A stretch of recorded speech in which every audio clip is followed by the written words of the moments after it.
अस्सलाम वालेकुम। मैं आज आपको बताऊंगा कि आप पाकिस्तान में होते हुए, पाकिस्तान में रहते हुए आप किस तरह एक ऑफशोर कंपनी बना सकते हैं यूएसए की किसी भी स्टेट में। यहाँ पर मैं आपको समझाने के लिए डेलावेयर स्टेट की एग्जांपल दूंगा। सबसे पहले मैं आपको ये बताता चलूँ कि ऑफशोर कंपनी होती क्या है। ऑफशोर कंपनी ये होती है कि आप किसी और मुल्क के रहायशी हैं, किसी और मुल्क के रेजिडेंट हैं, लेकिन आप कंपनी किसी और कंट्री में ऑपरेट करना चाहते हैं। ज़्यादातर हम लोग ये समझते हैं कि शायद जिस मुल्क में हम कंपनी रजिस्ट्रेशन करवाना चाहते हैं हमें उसी मुल्क का रेजिडेंट होना भी ज़रूरी है।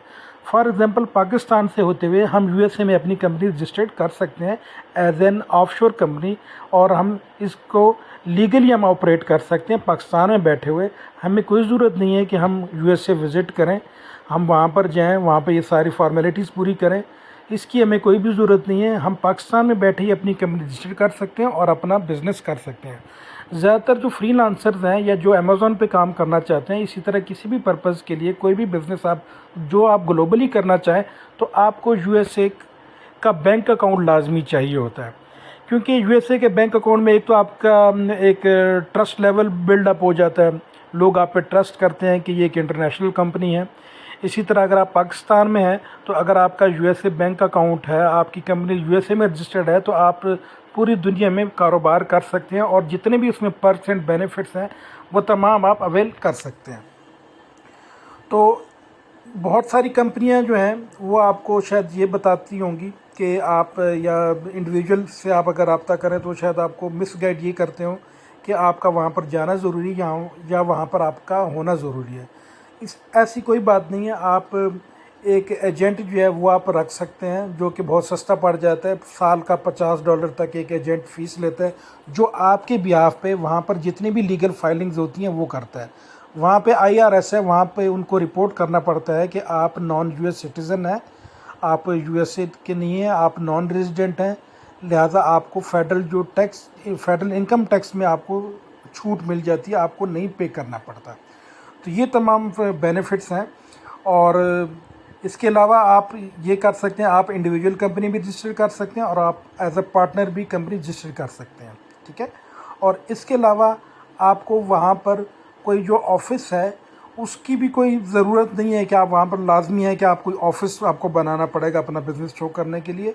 आप वर्चुअल ऑफिस भी परचेज़ कर सकते हैं। अगर आपको अगर मेल चाहिए, आप समझते हैं कि आपके कोई पार्सल लाने, आपने कोई डिलीवरी करनी है, तो वो भी आप एक पैकेज कर सकते हैं, लेकिन ये लीगल रिक्वायरमेंट नहीं है, ठीक है।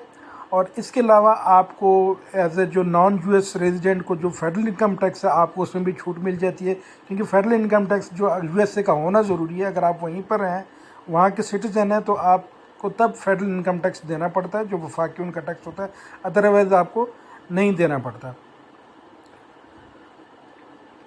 इसके अलावा आपको ये भी फ़ायदा है कि वहाँ पे आपकी प्राइवेसी प्रोटेक्टेड होती है। आपको यहाँ पर कोई किसी को बताने की ज़रूरत भी नहीं है कि आप वहाँ पर बिज़नेस कर रहे हैं या आपकी वहाँ पे कंपनी है। अगर आप डिक्लेयर करना चाहते हैं पाकिस्तान में तो वेल एंड गुड, अदरवाइज़ कोई ये रिक्वायरमेंट नहीं है, कोई लीगल रिक्वायरमेंट नहीं है कि आपने लाजमी हर जगह इस चीज़ को डिक्लेयर करना है। तो इसके अलावा जो सबसे जो आइडियल है ये कंपनी किन को करवानी चाहिए, आपने देखा होगा कि जितने भी ये जो स्टार्टअप्स कंपनियां होती हैं, ई कॉमर्स होते हैं, जितने भी बिजनेसेस होते हैं, ये ज़्यादातर अपनी कंपनी डेलावेयर से रजिस्टर्ड करवाते हैं, क्योंकि वहाँ पे ऑफशोर कंपनी के बहुत से फ़वाद हैं। आपको एक तो तमाम बेनिफिट्स मिल जाते हैं, आपको पेपल का अकाउंट मिल जाता है, आप पेपल का अकाउंट ओपन कर सकते हैं। उसके लिए आपको ITIN नंबर चाहिए होता है, वो आपको मिल जाता है। जब आप कंपनी रजिस्टर करवाते हैं आपको ITIN नंबर मिल जाता है।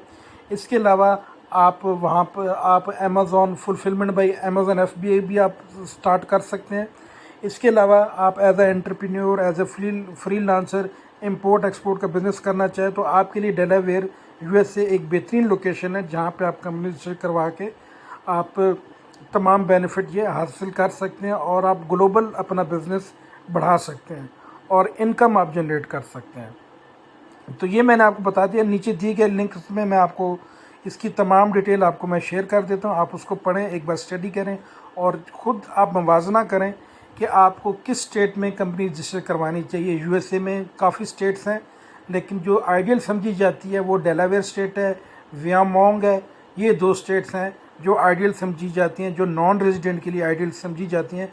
तो आप इन दोनों में से किसी भी स्टेट में आप कंपनी रजिस्टर करवा सकते हैं। दोनों का जो प्राइस चार्ट है, दोनों का की जो कंपैरिजन है, वो नीचे दिए हुए लिंक में आप देख सकते हैं दोनों में क्या फ़र्क है, और इनमें आप कंपनी रजिस्टर करवाएं तो आपको फ़ायदा होगा और आप एज अ ग्लोबल आप अपने बिज़नेस को बढ़ा सकते हैं।